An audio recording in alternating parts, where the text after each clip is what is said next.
when we talk about resistance, I suggest that we start asking what is it that we are resisting exactly, and how did we get here? So, are we resisting an Israeli tank or the entire system of oppression, domination, and terror? Is it only Gaza that is resisting, or is it the entirety of Palestine? All 40 million Palestinians, half of them in forced exile, and the millions and millions of supporters. Is it the policy of that Zionist race state that is the issue? Or is it the very character, the very nature of that race state that we are challenging and need to dismantle? Should I? Okay, okay. So, we know that things have changed dramatically on the 7th of October. Things basically will not be the same. This comes at a very high price, at the ultimate price. Actually, the price is roughly, the estimates are roughly 300,000. If you think that I'm exaggerating, please go review the numbers, listen to people like Ralph Nader. He spoke about it long before the Lancet article. The numbers are as high, more or less.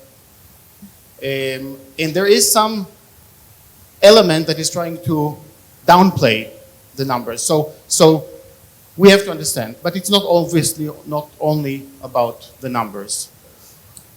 But because it is so extreme, because this is the first live-streamed genocide, Germany's third, by the way,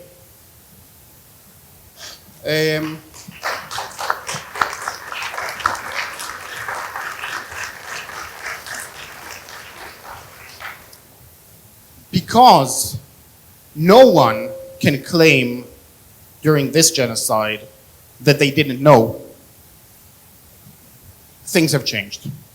Things have changed because Zionism has finally exposed its face for what it was all along.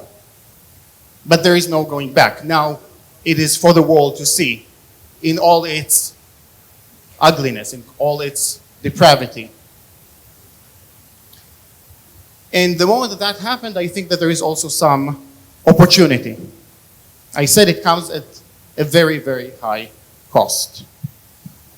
But why did it arrive at that situation? I would argue, first of all, that it is because of that discourse of lies that we have been fed for 7 decades now. The discourse of lies that is actually fed mostly by the leading tool of Zionist propaganda, Haaretz newspaper, which I know that some of you like, and there was some discussion about it today. The discourse of lies that tells us that there is such a thing as Israeli democracy. You read the article and you come across this phrase, Israeli democracy.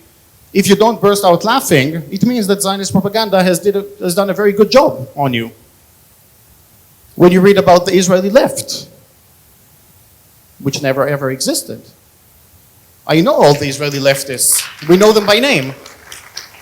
I'm talking about the Israeli Jews, the ones among the privileged. Obviously the Palestinians know very well and are definitely taking action against Zionism. When we hear, obviously, these false phrases about a Jewish and democratic state, about a state that is based on the exact opposite of Jewish values and the exact opposite of democratic values. There is not an iota of democracy in the Zionist race state. Okay? So when we hear all these things, and especially maybe when we hear the phrase Israel and Palestine, Israel and Palestine, that is probably the greatest success of Zionist propaganda. There is no Israel and Palestine. Israel is Palestine.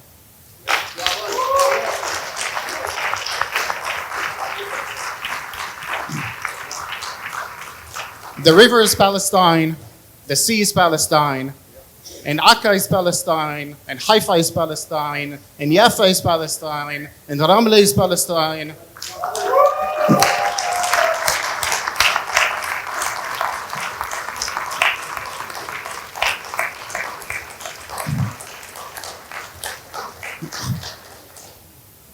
So it was called Palestine, as Darwish says, it still is called Palestine. If you're racist, you call it Israel, but it is still called Palestine.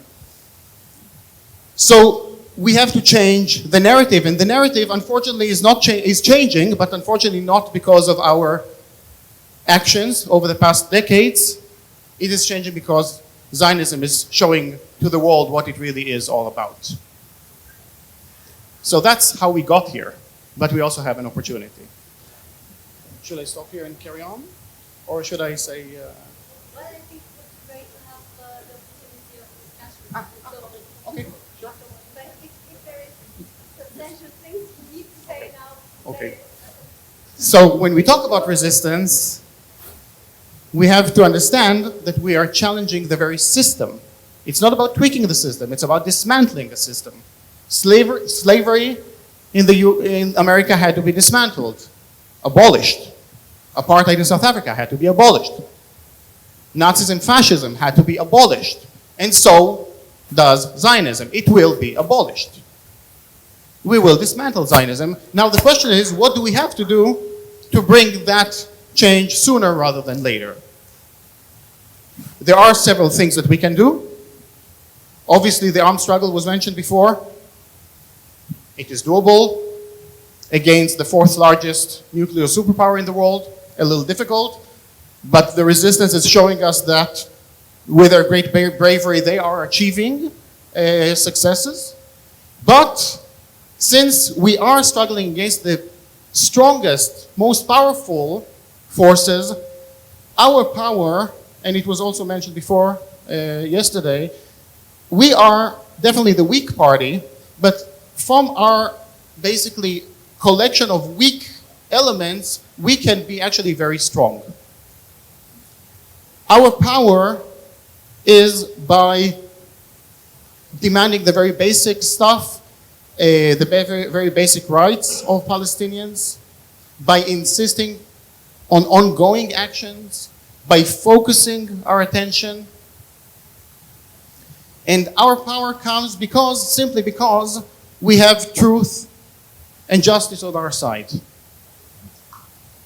So if we only demand and if we only carry on week after week, month after month, and we don't let go, we know that we will win. The only question is, how do we bring about that sooner? And there are forms to do that. Direct action is one of them. In good times, we have civil disobedience. Henry David Thoreau wrote about it.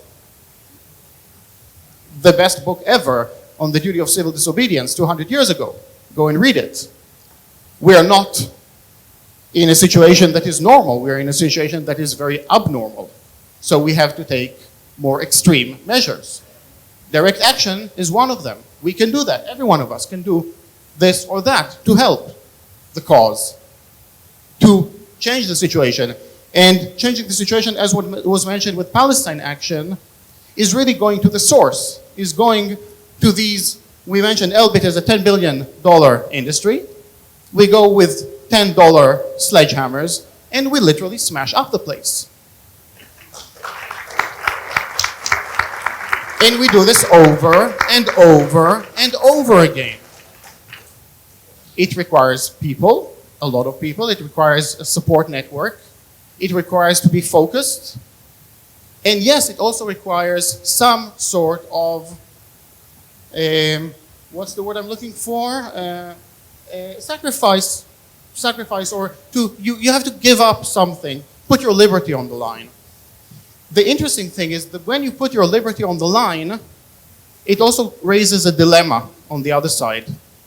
When the students around the world in student encampments are now putting their careers on the line, their prestige on the line, this really raises the eyebrows of the entire world. Why are they doing that? The Ivy Leagues, They pay so much money to get that stupid piece of paper and get so much money afterwards, obviously in return for that stupid piece of paper.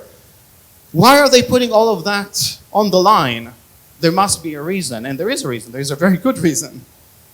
So when we put ourselves on the line, that creates a dilemma also for the other side. And finally, I'll say one more thing for now. In the other genocide that we mention all the time, the Nazi one, if someone like my grandmother, who was in Auschwitz, if she knew that someone was going to Degesh factory where they were producing Cyclone B with a sledgehammer and smashing up the place, she would have been very grateful. For the exact same reason I went to smash up Elbit Systems. And then I was taken out and I went in again. And then again, the third time with a broken rib. Now, I don't enjoy smashing up stuff, actually. It's not my thing, but it was a matter of necessity. So with or without a broken rib, with or without whatever, my immediate concerns, there was a greater thing on the line. And this is something that we have to understand. There is a greater thing on the line. Now the question is, what do each one of us do about it? And each one can do something. I'm not going to let you go home without just be happy with your cultural events, sign a petition, maybe vote for Lista Gaza in a year from now. That's not good enough. The situation is dire. We are at a turning point. There is something that every single one of us can do. Okay? My bosses here are telling me that I have no time to talk to you and tell you what you can do. You're welcome to contact me later. But every one of us can do something. It is a turning point. We don't know how it's going to play out, but we know that we are at a crucial point in history. We have to line up the chips, the dominoes, for the dominoes to start falling. It doesn't take much for the dominoes to start falling, but we have to do the work. Please, go home, do your homework. BDS, very important. ICJ, very important. Go and disrupt. I was here in Austria several times. 3 times it was just to disrupt people. The Israeli ambassador in Graz, the Israeli Minister of Justice at the university, the city council that was passing a Zionist resolution. Do whatever it is to raise awareness to disrupt the system that is oppressing. And finally, on Thursday you are invited to Berlin to welcome Genocide Joe. He will be visiting. I don't know what is happening, but I hope that they will arrange a nice welcome for him. Have a good year.